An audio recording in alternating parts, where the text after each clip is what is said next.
MacKintosh. Well, I recall them from their frequent visits to Moy Hall. Murdered, you say? When? Murray's eyes widened. I do recall the lads. A year passed. Hunter lowered his voice, rested his forearm on the pommel of his saddle, and leaned forward, glancing at the men who had circled closer.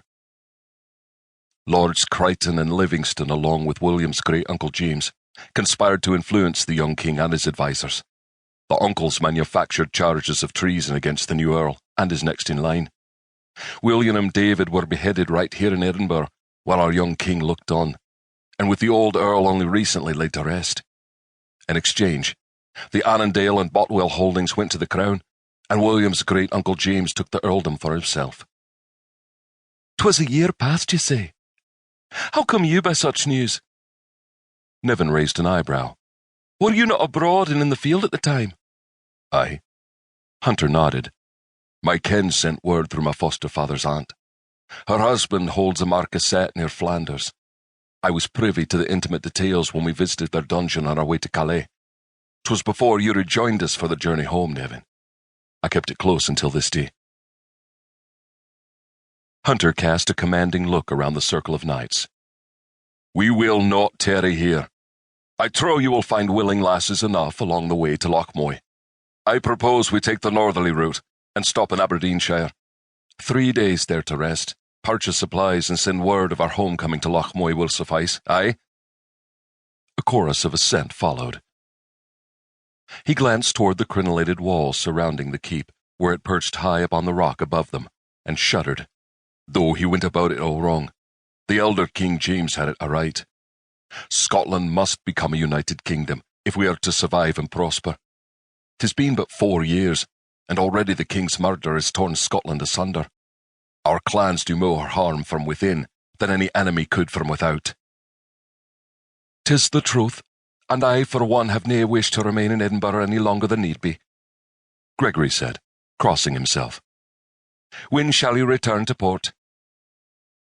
Hunter glanced at the sun. 'Tis but mid-morn. We'll return when the bells chime for noon. He turned his horse toward the city's busy roads and nudged him into a trot. Hunter's thoughts roiled with the treachery that had occurred in this very place.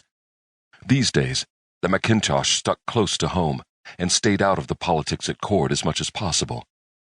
For a brief moment, gratitude that he was not but a landless, untitled knight filled him. Hunter held no power or property to be taken by their greedy young liege, or his advisers. Cecil brought his mount up to flank his.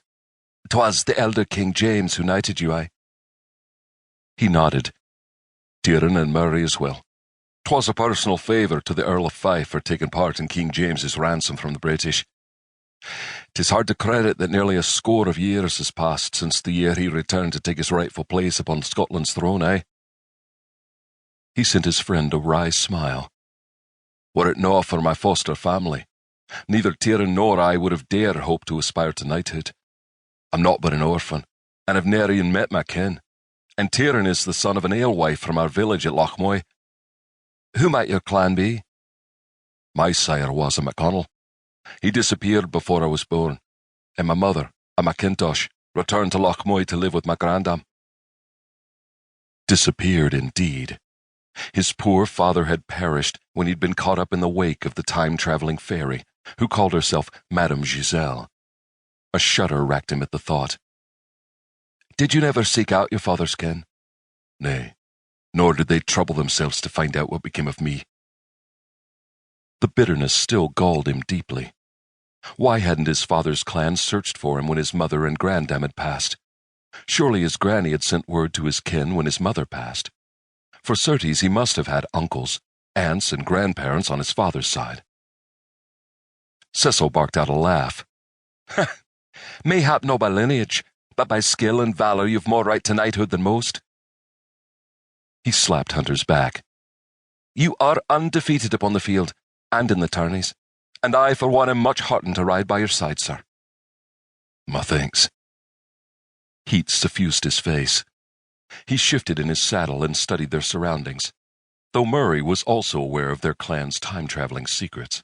Only Tyrone and his foster family kent the way of it with him.